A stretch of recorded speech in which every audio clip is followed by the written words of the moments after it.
Boa noite, bem-vindos aqui ao canal para mais essa live de domingo. Uma saudação especial a todos aqueles que já estão aqui, que estão aqui à espera pelo início da live. Uma saudação também àqueles que vão aqui ajudar na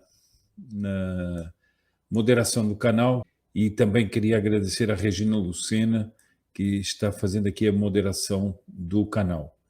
Bom, agora... e também entrou aqui o Assis Halbert, uma saudação especial ao Assis Halbert, que também sempre me ajuda aqui na moderação do canal. Antes de entrarmos no tema, que é um tema muito interessante, a igreja celebrou a festa de São Pedro e São Paulo, e havia muitas coisas, imensas coisas para dizer sobre São Pedro, sobre São Paulo, mas eu tentei não ficar só naquelas que já são mais convencionais. Antes disso, eu gostaria de dar aqueles avisos habituais. Aqueles que ainda não são inscritos no canal, inscrevam-se no canal, ativem o sininho para receber as notificações, e os que já são inscritos, verifiquem se a sua inscrição permanece ou se o sininho está ativado, porque sempre há pessoas que me escrevem dizendo que não receberam os avisos, que não foram notificados da live. Então, se puderem, inclusive agora durante a live, vão difundindo entre os seus contatos, porque muitas pessoas que estão inscritas acabam por não receber a notificação da live. Aqueles que quiserem se tornar membros do canal podem fazê-lo lá na página inicial, e aqueles que quiserem ajudar o canal podem fazê-lo através de um superchat aqui assim, e escrever o que quiserem, fazer alguma pergunta ou objeção ou qualquer coisa. Eu terei o gosto de ler todas essas participações no final, ou também podem contribuir pelo Pix, que vai estar aí no chat. Bom, dito isso, eu vou entrar aqui no tema de hoje à noite, que é o São Pedro e São Paulo. São Pedro e São Paulo, que são duas personalidades tão diferentes, e nós vamos ver que é aí que está a grande riqueza da igreja, a grande riqueza de Deus, né? Ao suscitar pessoas tão diferentes, personalidades tão diferentes, vocações tão diferentes dentro da igreja. Inclusive, isso vai ser posto em realce aqui em alguns textos que eu selecionei para ler aqui. Ou seja, nós hoje temos há uma mentalidade moderna, que é uma mentalidade da competição. Não que a competição nas suas proporções não seja uma coisa saudável, mas nós temos uma mentalidade que é diferente da coisa saudável. É uma mentalidade de arrebentar com o outro, destruir o outro, para nós vencermos na vida, nós vencermos na nossa carreira.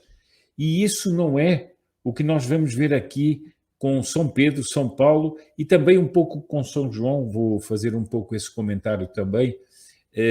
Não é isso que nós vemos, porque Deus tem uma obra multifacetada e Ele dá os dons como Ele quer. E nós devemos nos alegrar com os dons que são dados a cada pessoa. Nós não somos depositários de todos os dons, nem de longe. Nem de longe. Temos dons, uns maiores, outros menores, e temos que agradecer a Deus por esses dons, temos que retribuir a Deus esses dons, fazendo-os frutificar, mas existe a tal mentalidade moderna que é a vitória, a vitória pessoal em cima do que está ao nosso lado. E isso não é uma mentalidade cristã. Bom, depois também há um outro aspecto que eu queria chamar a atenção aqui e que vai estar num texto aqui do Dom Guéranger, que é o seguinte: nós temos uma atitude que, ainda quando não é consciente, é subconsciente, nós temos uma atitude seguinte: não, São Pedro e São Paulo já foram. Eles viveram lá naquela época, fizeram as coisas que eles precisavam fazer e pronto, e acabou. É muito bom, nós o recordamos, fazemos até uma festa, comemoramos o São Pedro e fazemos essas coisas, mas eles já foram. Não, eles não foram. Eles viveram naquela época, fizeram, cumpriram a missão que Deus tinha para eles naquele momento, mas eles permanecem no céu, intercedendo pela igreja, intercedendo pelos fiéis. E nós que estamos numa época de uma crise tremenda, uma crise em que cada vez se vêem mais absurdos dentro da igreja por uma infiltração de doutrinas erradas, doutrinas heréticas, por práticas não conformes à doutrina da igreja, e, inclusive, decorrências políticas, culturais, contrárias ao que Nosso Senhor ensinou. Nós, quando vemos isso, devemos lembrar de São Pedro e São Paulo. Devemos lembrar que São Pedro, a quem Nosso Senhor disse: Pedro, tu és pedra, e sobre esta pedra edificarei a minha igreja. Esse é um aspecto. E São Paulo, que foi o apóstolo das gentes, que, digamos assim, numa expressão assim um pouco, talvez exagerada, correu o mundo para ir para um lado e para o outro, atrás, compreendendo como é que ele devia fazer aquele apostolado inicial e não deixando ninguém de lado, indo atrás de todos, fundando comunidades e sabendo que era nos grandes centros que ele tinha que começar a expandir a doutrina de Nosso Senhor Jesus Cristo.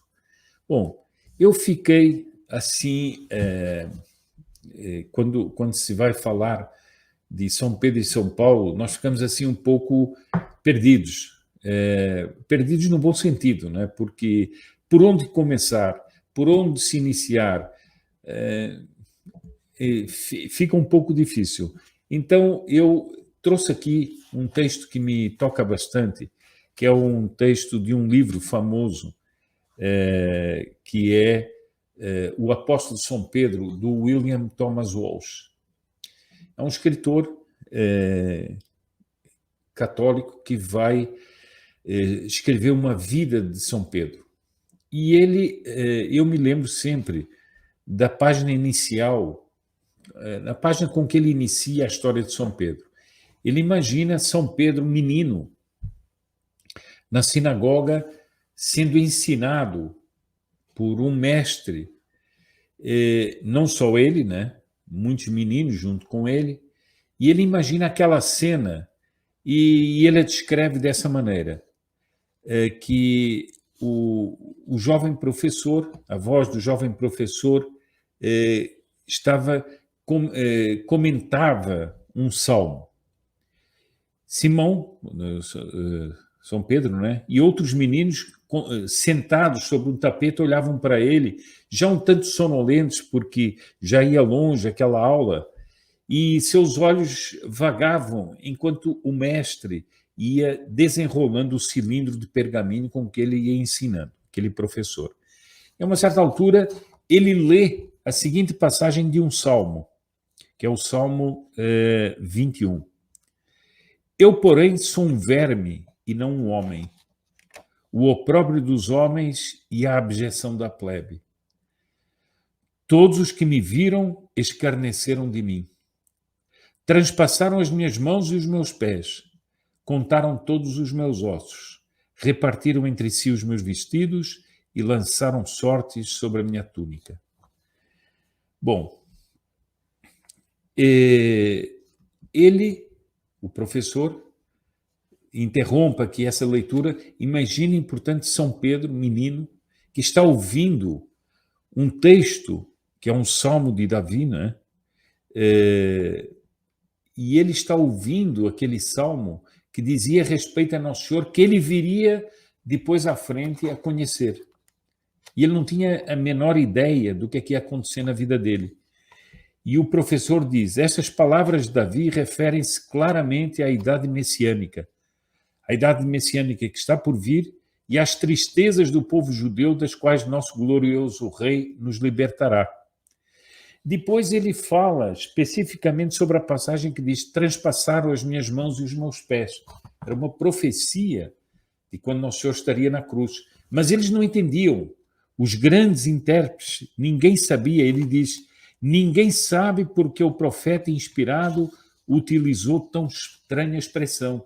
Então eles se perguntavam, o que será isso? A que se refere? Bom, ele, depois dessa explicação, enrola o pergaminho, amarra o rolo e despede as crianças que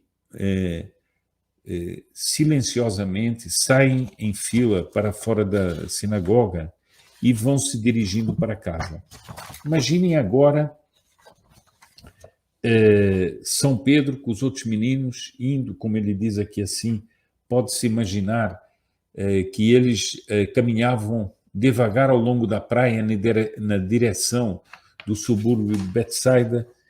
Eles vão e ele vai com aquelas frases que ele ouviu, aquelas interpretações às vezes imprecisas que diziam respeito ao Messias, mas não sabia muito bem o que queriam dizer, ele vai com aquilo no seu espírito. É aquela criança que depois vai ser São Pedro. E eu passo aqui para a leitura do Evangelho de São Lucas, e nós damos aqui um pulo, né? Damos um pulo daquela obra do William Thomas Walsh, que imagina essa cena de São Pedro Menino, e nós vamos para o Evangelho de São Lucas, em que, na verdade, o Nosso Senhor vai fazer o chamado a São Pedro. Diz aqui, um dia, comprimindo-se as multidões em volta dele para ouvir a palavra de Deus, Jesus estava junto do lago de Genezaré. Viu duas barcas que estacionavam à borda do lago.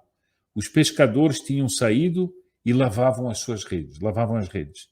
Entrando numa destas barcas, que era de Simão, rogou-lhe que se afastasse um pouco da terra.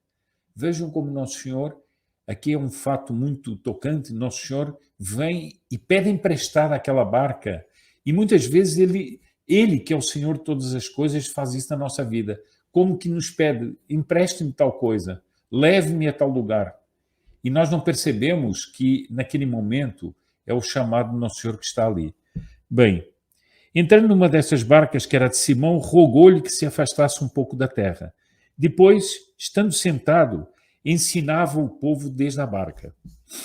Quando acabou de falar, disse a Simão, faste ao largo e lançai as vossas redes para pescar.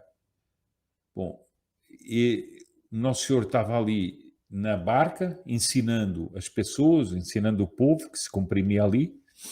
Quando terminou de ensinar, disse a São Pedro, ide com essa barca, afaste ao largo, ou seja, vai para um mar mais profundo. É interessante porque Nosso Senhor assume a barca ali e diz isso a São Pedro. Faça ao largo e lançai as vossas redes para pescar. Respondeu Simão, mestre, tendo trabalhado toda a noite, não apanhamos nada. Portanto, ele vai dizer o seguinte, nós trabalhamos a noite inteira, não apanhamos nada. Agora, vós ensinais o povo e dizes o seguinte, leva essa barca ao largo e lançai as redes. Mas ele vai dizer uma coisa bonita também. Mas, porém, sobre a tua palavra lançarei a rede. E tendo feito isto, apanharam tão grande quantidade de peixes que a sua rede se rompia. Ou seja, aqueles que não tinham apanhado nada, aqueles que não tinham conseguido nada, sob a ordem de Nosso Senhor, era tanto peixe que as redes se rompiam.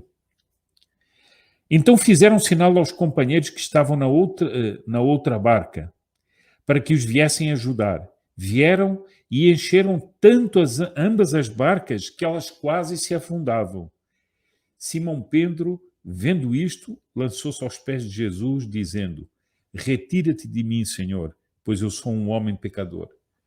Então vejam esse lado de São Pedro. Nós poderíamos pegar tantas passagens de São Pedro no Evangelho, tantos momentos bonitos da vida de São Pedro em relação ao Nosso Senhor, mas nesse momento ele percebeu quem era Nosso Senhor e diz: retira-te de mim, Senhor, pois eu sou um pecador. E a resposta de Nosso Senhor é muito bonita. Jesus disse a Simão: não tenhais medo, desta hora em diante serás pescador de homens. Então, Nosso Senhor primeiro vai dizer para ele não ter medo, não ter receio, e vai-lhe designar uma missão que é ser o pescador de homens. Trazidas as barcas para a terra, deixando tudo, seguiram-no. Ou seja, depois desse milagre extraordinário e dessa prova da divindade de Nosso Senhor, eles deixaram tudo e seguiram Nosso Senhor. E a partir daí seriam pescadores de homens.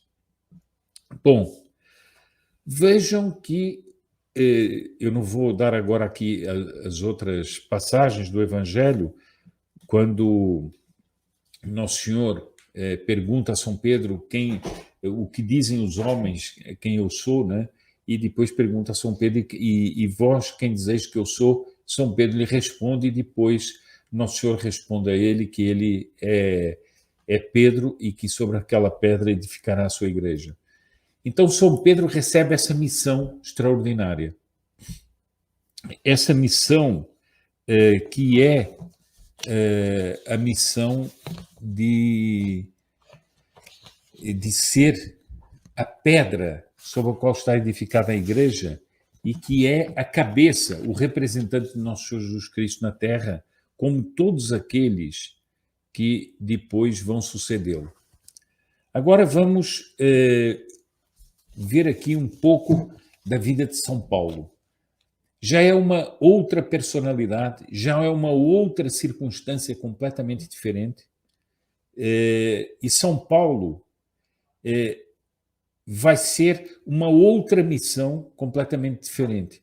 E São Pedro e São Paulo vão ser martirizados juntos em Roma, e a igreja vai celebrá-los sempre juntos. Há muitas basílicas, há muitas igrejas dedicadas a São Pedro e São Paulo. Há muitas igrejas onde há as duas imagens de São Pedro e São Paulo. De tal maneira, há uma espécie de simbiose entre os dois. Inclusive, é muito bonito que aqueles que tinham convivido com Nosso Senhor durante a sua vida terrena, São Paulo não tinha acontecido isso. Depois, São Paulo vai fazer em certo momento, ele vai mostrar a São Pedro que uma atitude dele, e que envolvia toda uma questão de princípios e de doutrina, não era conforme a doutrina de Nosso Senhor. E vai resistir, como diz a Escritura, vai resistir em face a São Pedro. E esses dois grandes apóstolos vão ser comemorados juntos. Mas eu vou aqui pegar um texto do professor Plínio Corrêa de Oliveira sobre São Paulo, tirar certos pequenos trechos antes de fazermos a consideração das duas vocações em conjunto, dos dois homens que vão estar em Roma juntos. Essa também já é uma ideia, já adianta aqui um pouquinho, essa também é uma ideia pouco utilitária. Porque se a igreja era tão pequena e precisava de expandir-se, para que é que os dois homens da envergadura de São Pedro e São Paulo estavam juntos em Roma? Que fosse cada um para o seu lugar. Do ponto de vista utilitário e produtivo era assim, mas do ponto de vista da providência não era assim. E do ponto de vista da igreja não era assim.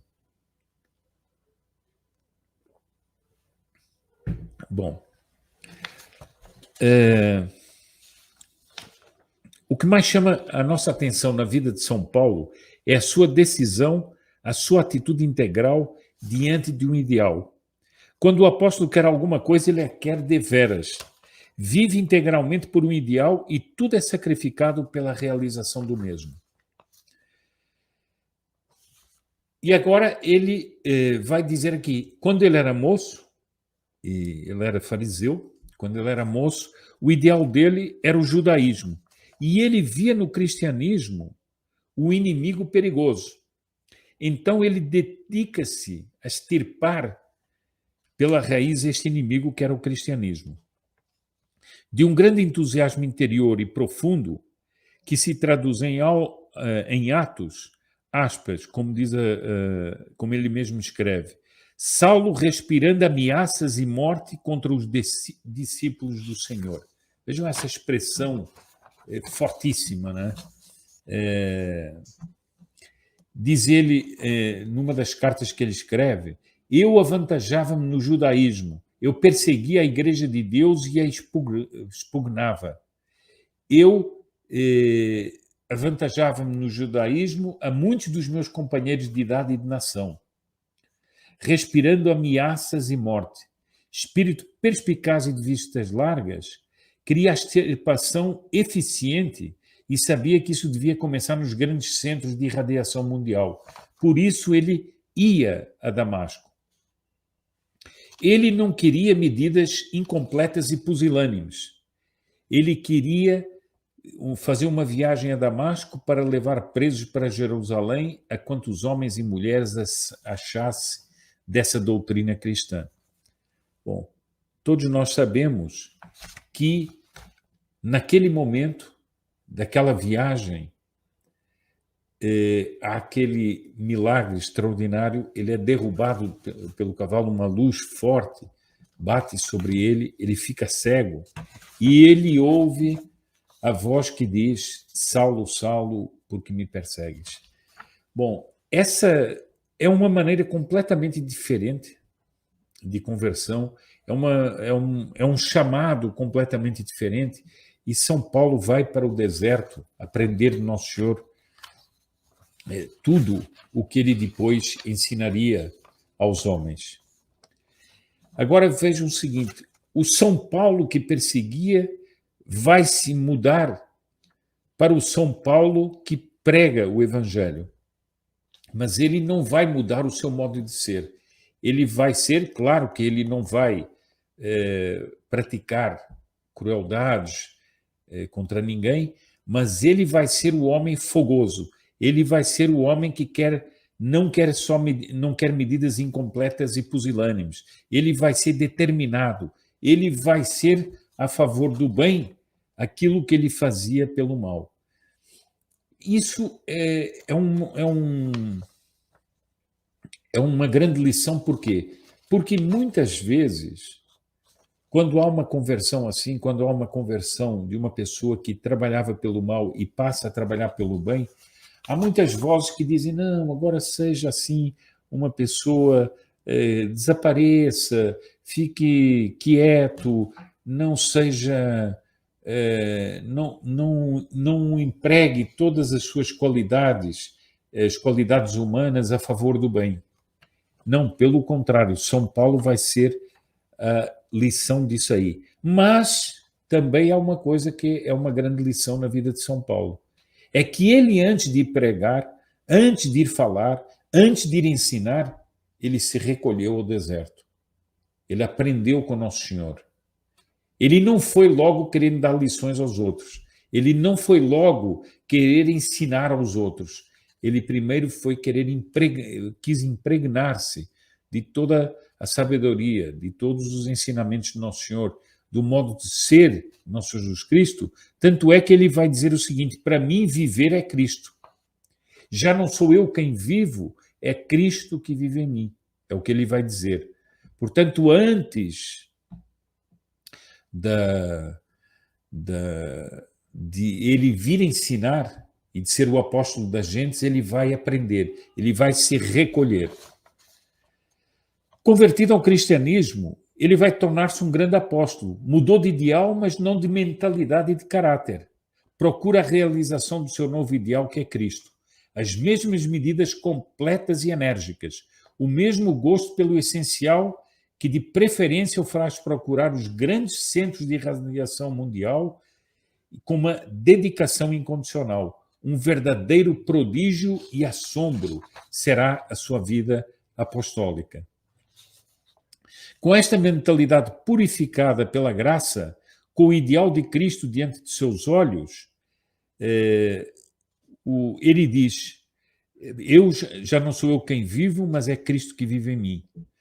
Textos que provam o seu amor e a sua identificação com o ideal de sua vida, que é Cristo. Tudo isto tenho por perdas pelo eminente conhecimento de Jesus Cristo, meu Senhor, pelo qual tenho tudo perdido e eu avalio por esterco a fim de ganhar a Cristo.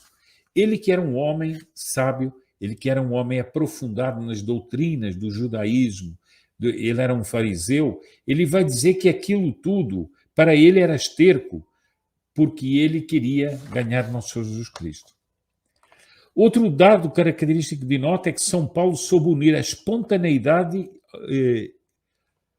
ao ardor da sua alma, a um raciocínio severo e uma dialética rigorosa. Isso se nota muito nas cartas de São Paulo. Eu me fiz tudo para todos. E aqui é um outro aspecto de São Paulo, é a bondade, a delicadeza e a dedicação que ele tem, a compaixão que ele tem com todos. Para todos os que sofrem, para todos aqueles que precisam, ele tem uma palavra de alento, ele consegue uma esmola, ele consegue uma ajuda, etc. E ele vai fazer muitas vezes, vai conseguir o próprio sustento com o trabalho das suas mãos para não incomodar a ninguém. E é com grande delicadeza que trata todos os fiéis de todos os lugares, elogiando-os alegremente e na prática do bem. Todos os que entravam em contato com o grande apóstolo de São Paulo, do maior ao menor, sabiam e sentiam constantemente que São Paulo se interessava por eles, que não eram para o apóstolo um mero número. Desde o mais importante até o mais humilde, São Paulo era deles um verdadeiro amigo e um pai para cada um. Bom, Dom Guéranger diz o seguinte, ele tem um texto sobre Dom Guéranger,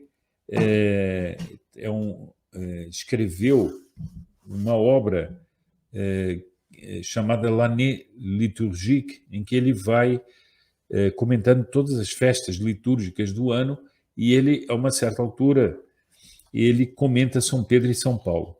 Ele diz o seguinte: Pedro e Paulo não cessam de ouvir a prece dos seus devotos.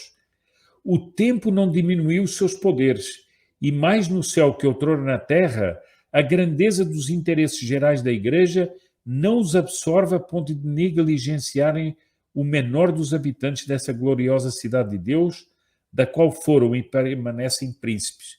Então, ele está mostrando o seguinte: se nós estamos vivendo aflições, por exemplo, na Igreja, se nós estamos vivendo aflições na cristandade, ora, por exemplo, o apostolado de São Paulo, ele vai, a bem dizer, lançar as sementes da cristandade, né? É preciso, diz Dom Guéranger, insistir para terminar esse sono funesto dos fiéis que nos levará ao esquecimento de que o Senhor quis confiar a homens o cuidado de continuar a sua obra e representá-la visivelmente na terra. Então, ele vai dizer o seguinte: nós não podemos esquecer que eles estão junto ao trono de Deus e ali continuam a interceder pela Igreja e pelos homens.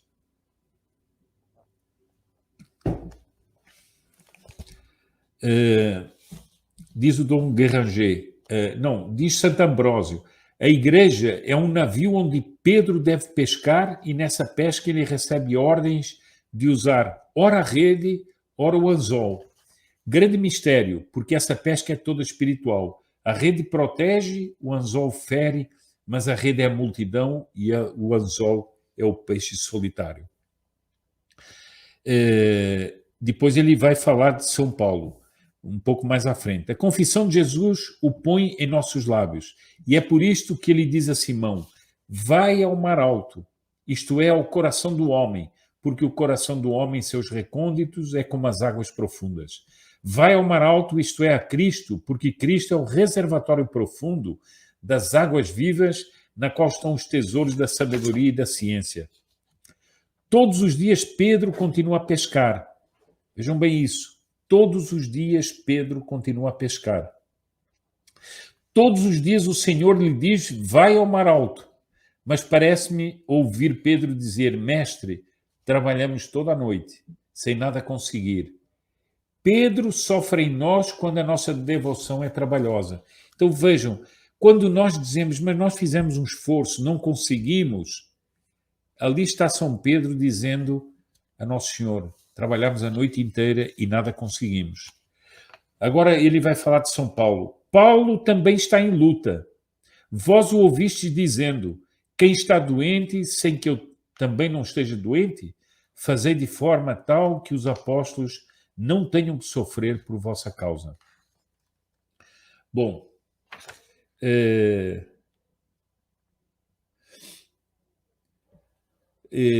então há esse apelo a que os fiéis continuem a acreditar na missão de São Pedro e São Paulo, como de todos os outros, mas agora nós estamos falando de São Pedro e São Paulo. E por fim, eu queria fazer aqui uma reflexão sobre um outro aspecto, que é, eu já enunciei um pouco, que é para nós compreendermos um pouco as obras de Deus e os mistérios de Deus. Porque nós, muitas vezes, como humanos que somos, gostamos de imaginar as obras de Deus segundo as nossas medidas. E, às vezes, somos geométricos na consideração das obras de Deus. Ora, nós vamos ver que com São Pedro, São Paulo e também com São João, porque vai entrar nessa consideração, eu também estou aqui me baseando numa palestra dada pelo professor Plínio Corrêa de Oliveira nos anos 60. Bem, nós podemos pensar o seguinte: bom, se São Pedro já está em Roma, o que é que São Paulo vai fazer para Roma? Mas como São Paulo é um homem fogoso, é um homem impetuoso, é um homem cheio de brilho, ele de repente vai ofuscar um pouco aquele que é o Papa, mas que não tem todo aquele brilho. Então, será que um não vai ofuscar o outro? Será que os dois não se vão entrechocar? Um é o príncipe dos apóstolos. O outro poderia obscurecer a missão de São Pedro. Mas há mais. Nós temos, vejam, e nós vamos ver aqui uma coisa muito bonita. Vamos considerar o apóstolo São João, o apóstolo São Pedro e São Paulo. E isso também é bonito para nós nós sabermos não fazer reducionismos sobre a intelecção dos acontecimentos. Porque, por exemplo, quando Nosso Senhor quis designar na Terra um apóstolo que seria propriamente o seu sucessor, ele designa São Pedro. Ora, Nosso Senhor tinha chamado a São João Evangelista o discípulo bem-amado. Tinha sido com ele a interlocução mais próxima na Santa Ceia para saber quem era o traidor. Não tinha sido com São Pedro. Então, mas Nosso Senhor tinha dito que São Pedro iria renegá-lo. o que aconteceu. Então alguém diria, bom, se São João é o bem-amado, o discípulo bem-amado, se São Pedro vai, Nosso Senhor mesmo previu que ele iria negá-lo 3 vezes. Então, o sucessor devia ser São João. Não, era São Pedro. Bom, e vejam, a reação de São Pedro também podia ser o seguinte: eu sou o homem de confiança dele, mas o bem-amado é o outro. Como isso, nós estamos vendo isso de uma perspectiva moderna. Como isso me arranha? Não. Ele sabe que ele é o sucessor de Nosso Senhor, mas ele sabe que o outro é o discípulo bem-amado. E ele tem enlevo por essa diferença na obra de Deus e nos desígnios de Nosso Senhor.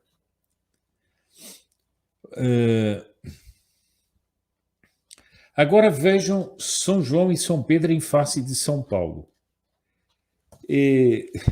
Digamos que São Paulo entrou um pouco de paraquedas naquela história.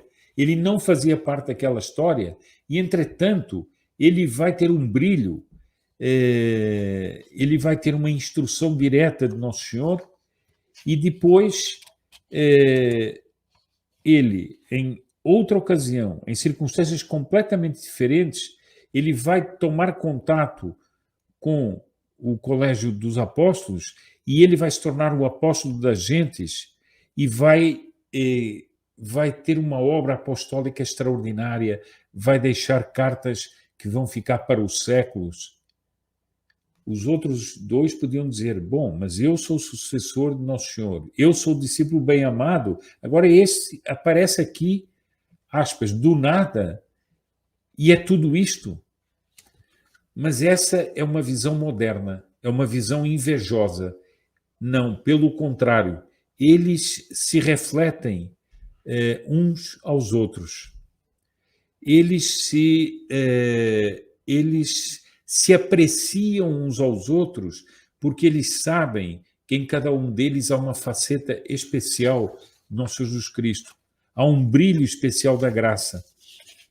Bom, todos eles, especialmente São João, não é?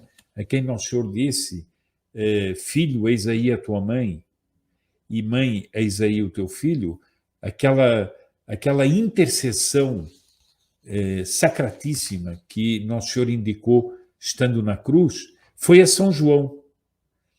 Portanto, também mais uma coisa específica para São João, mas todos eles acabam por se admirar uns aos outros.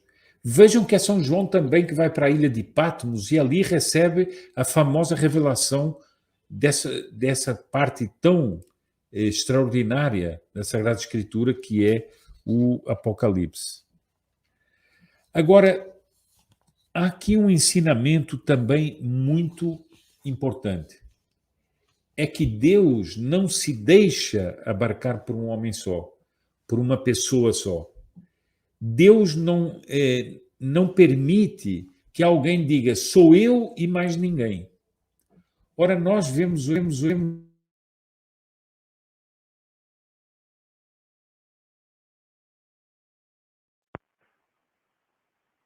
só um minuto que eu acho que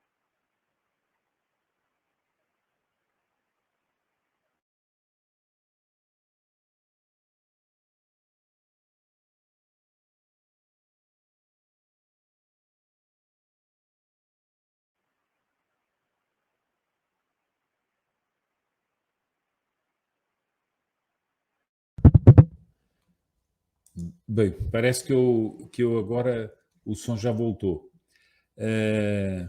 Houve aqui um pequeno problema, espero que já tenha voltado. Espero que respondam aí, por favor, se já voltou ou não. Bom, mas então, Deus não permite ser abarcado por uma pessoa só, por uma vocação só. Deus não permite, por exemplo, nós temos santos, os mais variados ao longo da história, santos, santas, os mais variados, mais extraordinários. Nenhum abarca inteiramente a Deus. E Deus não permite isso, a bem dizer.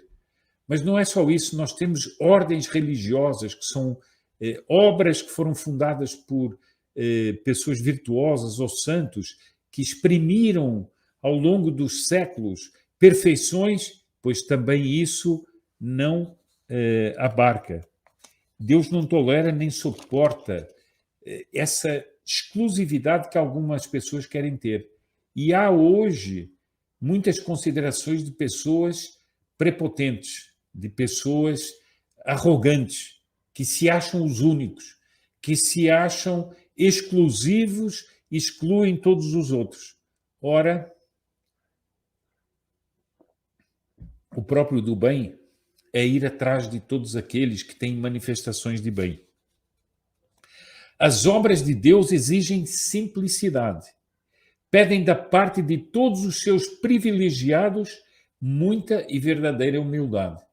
Ou seja, a pessoa tem que perceber o seguinte: se ela tem dons, ela os tem por causa que Deus lhe deu gratuitamente. Então, as obras de Deus exigem simplicidade. Nós não devemos ter espírito exclusivista. É preciso obedecer à voz da providência, que às vezes pede que nós não nos metamos onde não somos chamados. Por quê? Porque não temos dons para fazer aquilo. Porque não temos aptidões para fazer aquilo.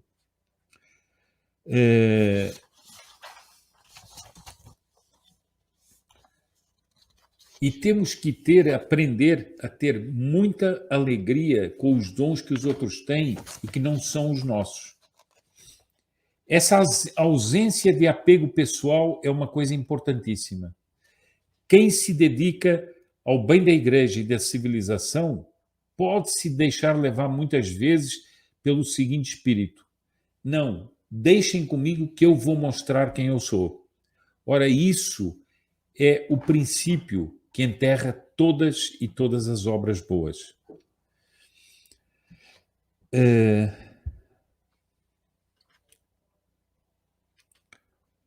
Nós devemos ver o desinteresse dos santos, louvando-se uns aos outros pela glória de Deus. O sucesso inebriante de alguém que faz uma obra boa, depois dela ter sido realizada, é um pensamento altamente perigoso. E o Dr. Plínio termina aqui por dizer o seguinte, que ele um dia estava ouvindo um coro cantando e pensou o seguinte: aquelas várias vozes que se levantam e que representam cada uma o seu papel são como um trabalho em conjunto de vários talentos, de várias capacidades, de várias dedicações que se levantam e compõem uma harmonia. Agora imaginem que todos tivessem a mesma voz. Imaginem que todos cantassem a mesma nota. Imaginem que houvesse uma guerra de notas. Isso seria uma cacofonia. E isso seria a destruição de qualquer obra que se possa fazer em prol do bem, da civilização e da igreja. Bom, essas eram as considerações que eu queria trazer aqui a respeito de São Pedro e de São Paulo. Claro que poderíamos trazer muitas outras, claro que teria muitas outras coisas extraordinárias a dizer, mas eu trouxe essas reflexões aqui porque me pareceram que tinham uma certa originalidade e fiz questão de trazê-las aqui. Vou terminando por aqui mais essa live e quero fazer uma saudação especial a todos aqueles que estiveram aqui no chat e peço mais uma vez a todos aqueles que venham a assistir essa live, que não sejam inscritos no canal, inscrevam-se no canal, por favor, difundam essa live também e deem um like, se for possível, pois isso ajuda a aumentar a relevância do canal. E se tiverem assistido já gravado, façam comentários, pois isso ajuda também o canal a ser impulsionado. Infelizmente, nem sempre o YouTube entrega os avisos quando há lives aqui no canal. Eu desejo a todos um abençoado final de domingo. Espero que São Pedro e São Paulo continuem a nos ajudar e continuem a fazer-nos ver e a abrir caminhos nessa crise tremenda que passa a Santa Igreja. e que nós possamos, com sabedoria e determinação, como fazia São Paulo, com uma santa obstinação, continuar a lutar pela Igreja e pela civilização. Um bom final de domingo e até a próxima semana.